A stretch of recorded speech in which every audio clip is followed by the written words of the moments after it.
Panitia Pemilihan Kecamatan yang selanjutnya disingkat PPK adalah panitia yang dibentuk oleh KPU Kabupaten Kota untuk melaksanakan pemilu di tingkat kecamatan atau nama lain. Salah satu tugas PPK dalam penyelenggaraan pilkada adalah menerima dan menyampaikan daftar pemilih kepada KPU Kabupaten Kota. Berikut adalah bagaimana peran PPK dalam proses tahapan pencocokan dan penelitian data pemilih atau coklit di Pilkada Serentak 2020. PPK melaksanakan monitoring terhadap kerja PPS dalam pelaksanaan monitoring terhadap PPDP di setiap tahapannya. PPK harus mengetahui kendala dan hambatan yang dihadapi PPDP di lapangan serta memberikan solusi terhadap kendala dan hambatan tersebut. PPK berkoordinasi dengan KPU atau KIP Kabupaten Kota jika ditemukan PPDP yang kekurangan formulir atau kelengkapan kerja PPDP. PPK turun ke PPS sehari setelah coklit berakhir untuk memantau penyerahan hasil coklit oleh PPDP kepada PPS. PPK kemudian merekap hasil monitoring kerja PPDP yang disampaikan oleh PPS dan membuat laporan monitoring kerja PPDP. Selanjutnya, PPK membuat daftar inventarisasi masalah terkait kendala yang dialami oleh PPDP saat mencoklit. Dalam melaksanakan penyusunan daftar pemilih hasil pemutakhiran, PPK melakukan langkah sebagai berikut. Softcopy atau hardcopy formulir model ABKWK dan softcopy serta hardcopy rekapitulasi daftar pemilih hasil pemutakhiran desa kelurahan formulir model AB1KWK. PPK menandatangani dan menerima berita acara serah terima berkas daftar pemilih hasil pemutakhiran dari PPS kepada PPK. PPK memastikan semua daftar pemilih hasil pemutakhiran telah lengkap diterima dan memeriksa apakah format dan isi data sudah sesuai.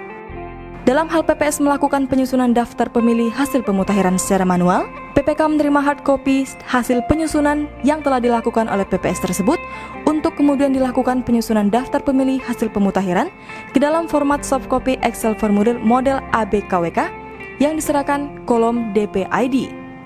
Jika PPK memiliki akses untuk masuk Sidali, PPK membantu operator KPU Kabupaten Kota untuk melakukan unggah data pemilih hasil pemutakhiran ke dalam Sidali.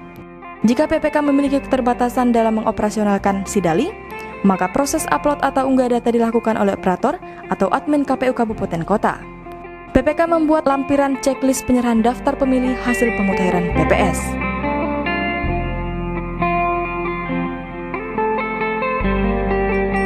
Rapat pleno terbuka rekapitulasi daftar pemilih hasil pemutakhiran tingkat kecamatan dilaksanakan paling lambat 2 hari setelah PPS menyerahkan daftar pemilih hasil pemutakhiran dan rekapitulasi daftar pemilih hasil pemutakhiran tingkat desa kelurahan dengan tetap menerapkan protokol kesehatan pencegahan penyebaran COVID-19.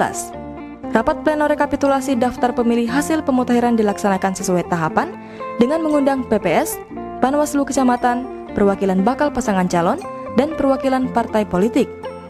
PPK memperbaiki daftar pemilih hasil pemutakhiran yang disertai dengan data autentik dan bukti tertulis berupa nama pemilih, nomor induk kependudukan atau NIK, tanggal lahir pemilih, dan lokasi TPS.